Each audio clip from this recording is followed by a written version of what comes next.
Olá, amigos do Notícias Agrícolas, no ar nosso tradicional boletim do mercado do boi. Quem está com a gente hoje para comentar sobre esse mercado é o meu amigo Fernando Henrique Iglesias, lá da Safras e Mercado. Fernando está de olho nas cotações e principalmente nas regiões pecuárias pelo Brasil afora e está percebendo que a situação na região norte tá pior aí, Fernando, em relação à pressão nos preços. O que está acontecendo? Conta mais pra gente. Seja bem-vindo.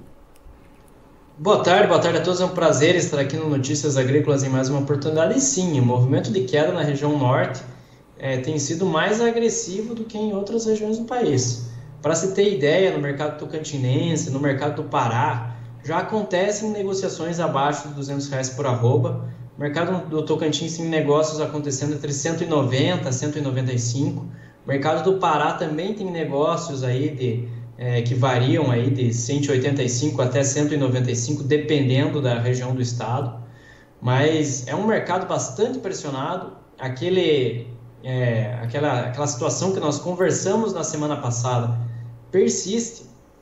Ainda há um grande volume de oferta de animais terminados aí para o abate, muito descarte de matrizes, então muita fêmea sendo abatida nesse ano de 2023, e isso dá uma percepção do que é esse nosso ano, né?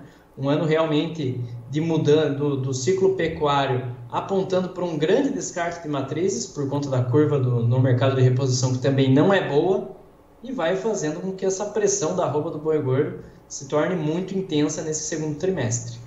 E você estava me contando que há uma condição, né, Fernando, que acaba afetando outras regiões produtoras também, né? Por quê?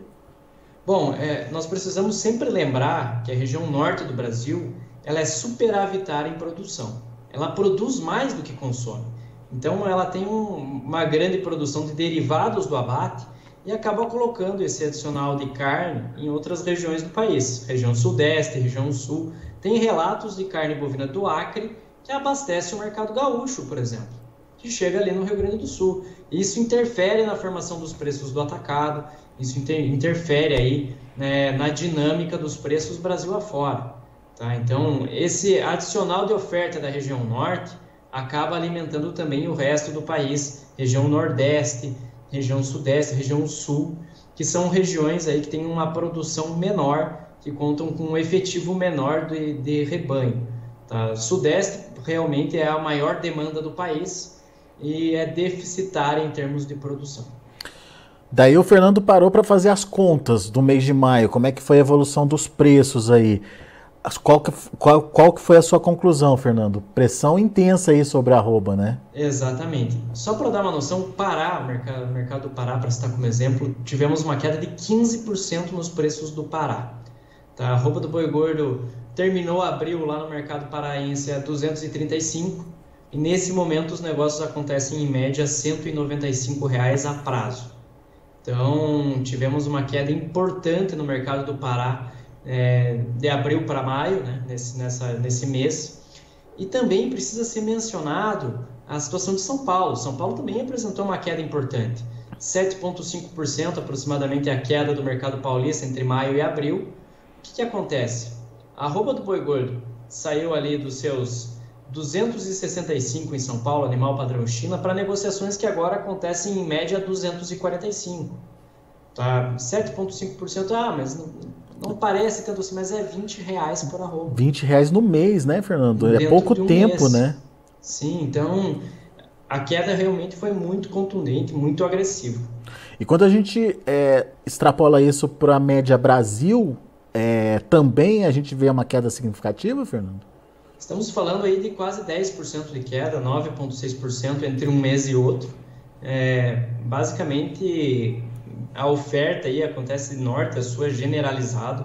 Temos aí um quadro de um volume enorme de animais sendo ofertados aqui no mercado brasileiro. O abate deve crescer aí, deve superar 3 milhões de cabeças só nesse mês de maio que passou. Então, realmente, nós temos uma situação bastante consolidada em relação à oferta. E já havia percepção que essa safra do boi gordo seria uma safra cheia, muitos animais, peço desculpas, é uma safra cheia, realmente muitos animais sendo abatidos nesse período, e isso gera uma pressão adicional, isso é natural que aconteça. Daí, Fernando, você também comparou para a gente não só a queda da arroba, mas também como se comportou o preço da carne no mês, né? Que conclusão você chega, Fernando? Bom, a queda nos preços no atacado ela é menos agressiva do que a queda dos preços da arroba, porque o atacado aí caiu em torno de 5,6% em São Paulo, enquanto o boi, né, caiu 7,55%. Caiu 8%. Então, realmente, a queda dos preços do atacado, ela está acontecendo de uma maneira menos agressiva do que a queda do boi gordo. O varejo cai numa proporção ainda mais lenta. Já começam aí a despontar algumas promoções nas grandes redes varejistas, mas não nessa velocidade. Pois é.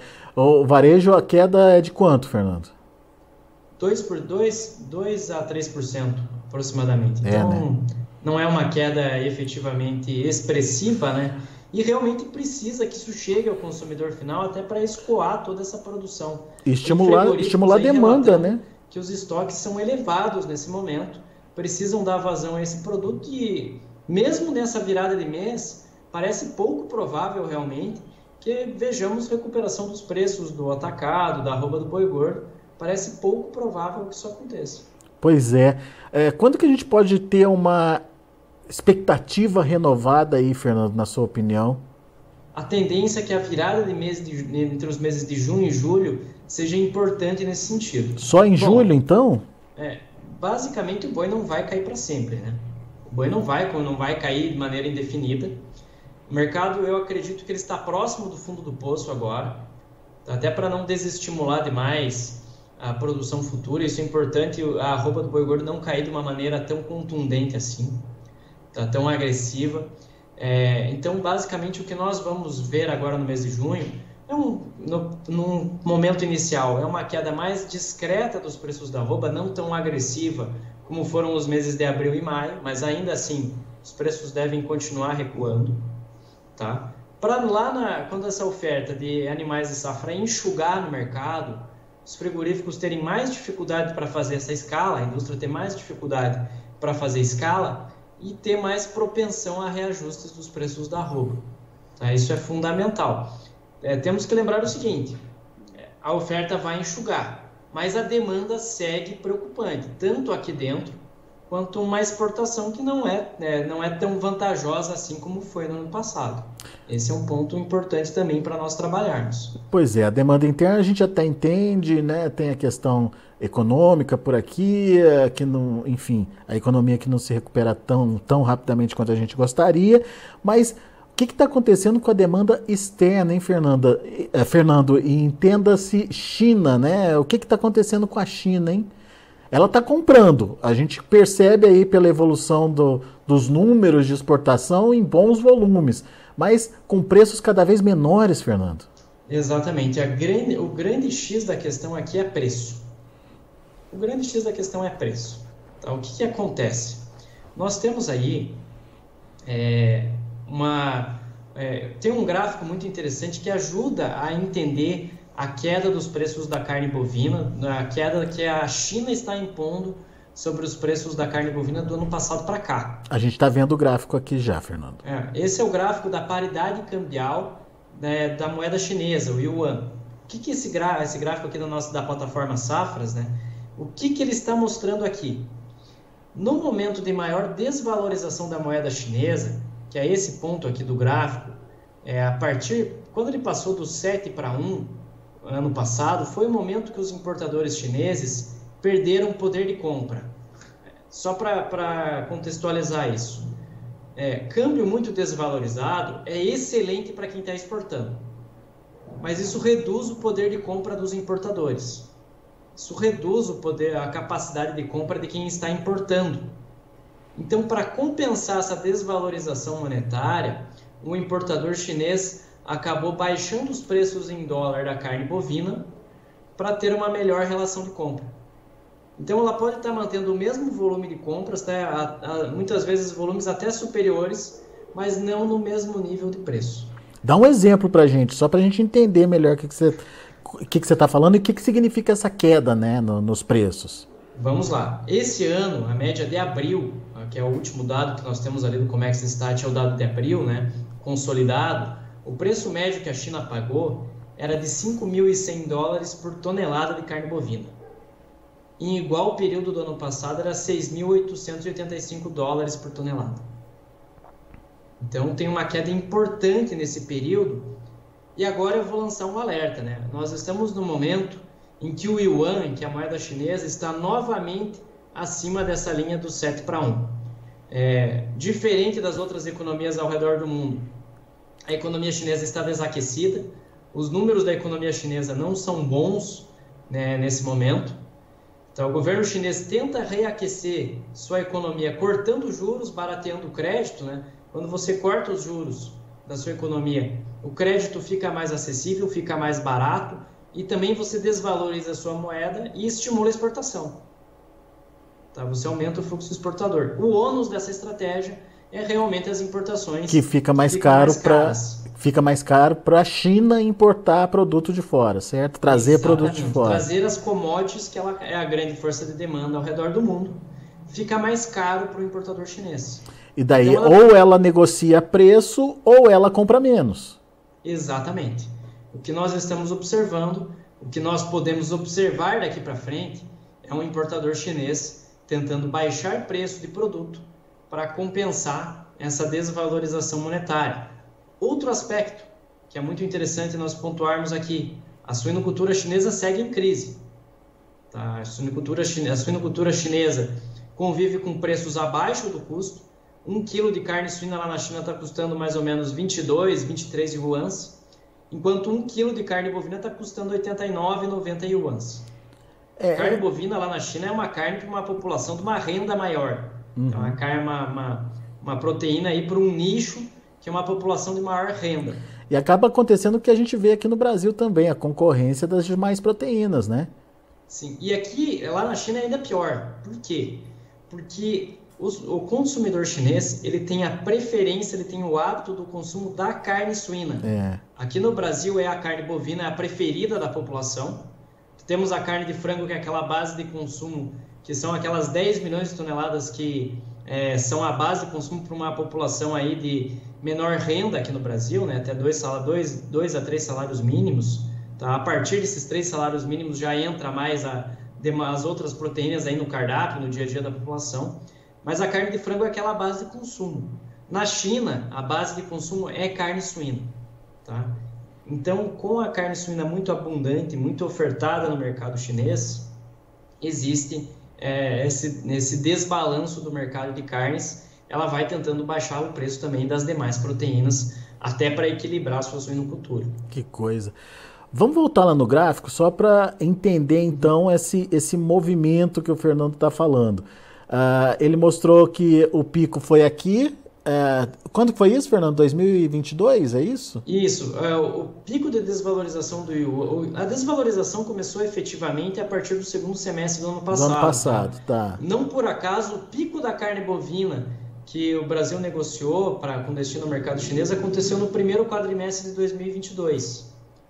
A partir do momento que a China começou a renegociar contratos de uma maneira mais agressiva, os preços da carne bovina começaram a cair em linha com essa desvalorização da moeda chinesa.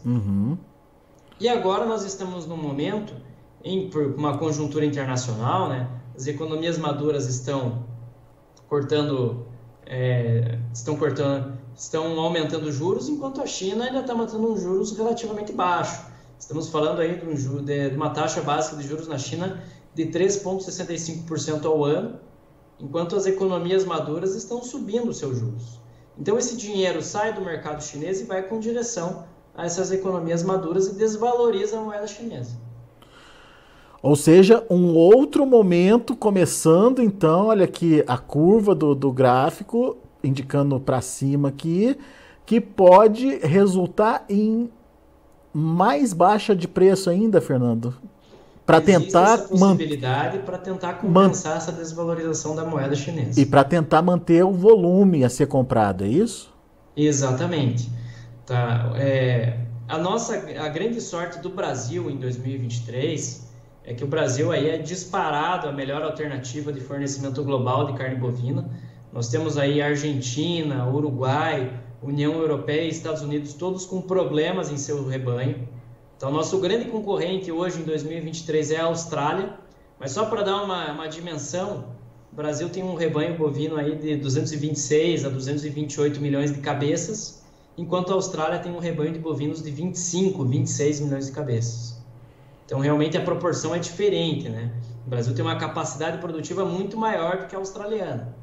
Mas, de qualquer forma, temos a questão logística, né? A Austrália é muito próxima ali do continente asiático, enfim.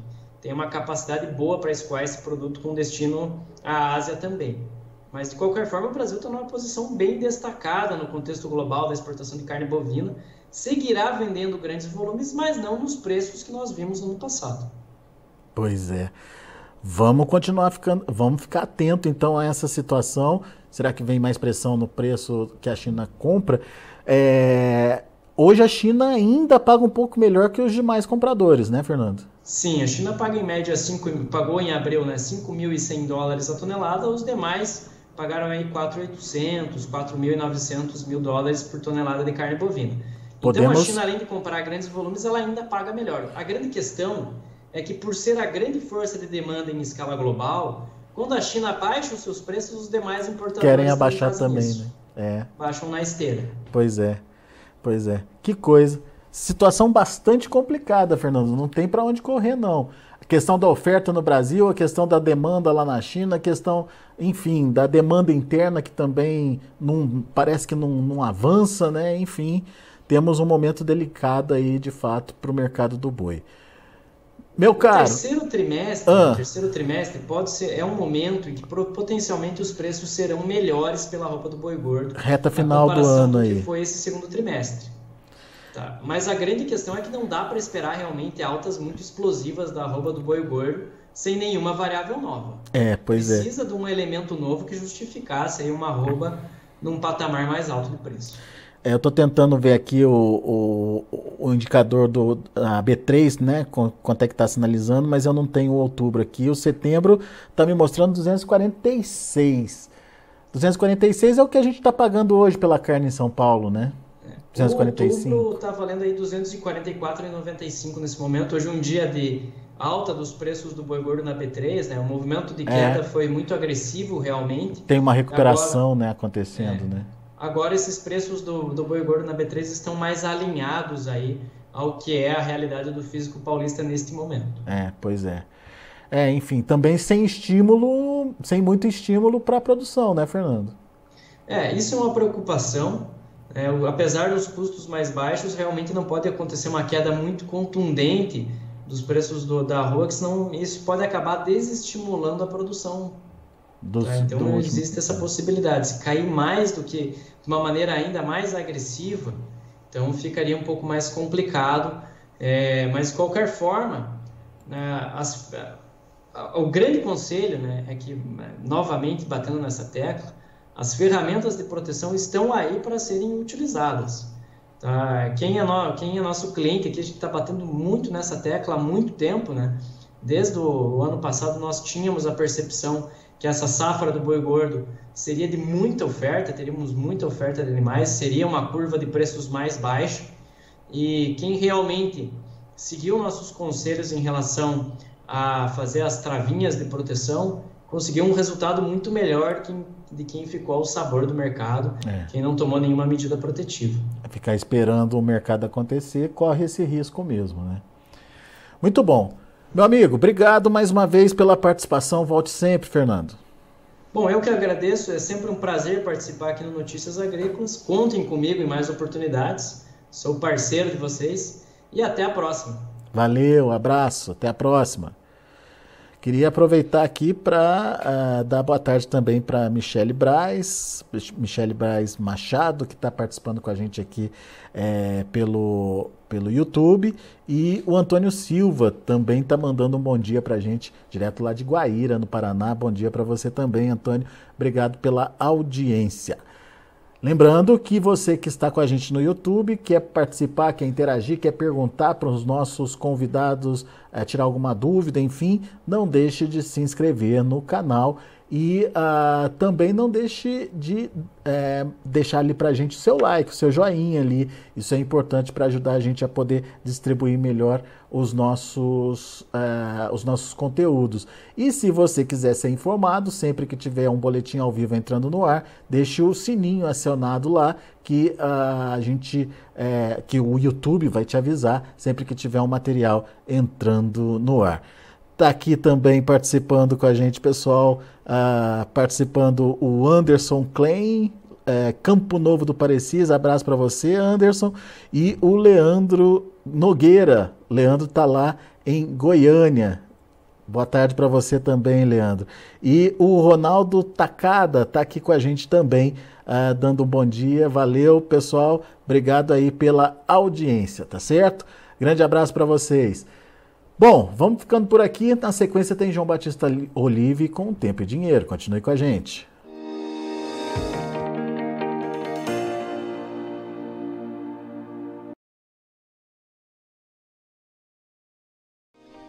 Se inscreva em nossas mídias sociais. No Facebook, Notícias Agrícolas. No Instagram, @Notícias Agrícolas. E em nosso Twitter, @Norteagri.